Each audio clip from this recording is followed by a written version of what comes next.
To drop the white cables and the server objects to the Caribbean and Pacific hubs, the first thing you have to do is you need to detect the marking blocks available in the ship information center.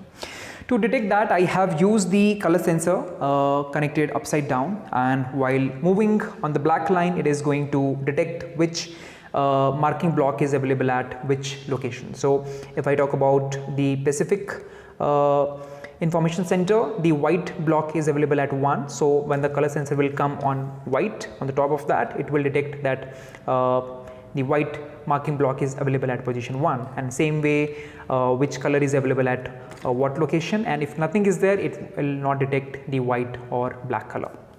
So as you have to detect the color white or black, so it is required that you have to use the color sensor, otherwise you won't be able to detect what color block it is.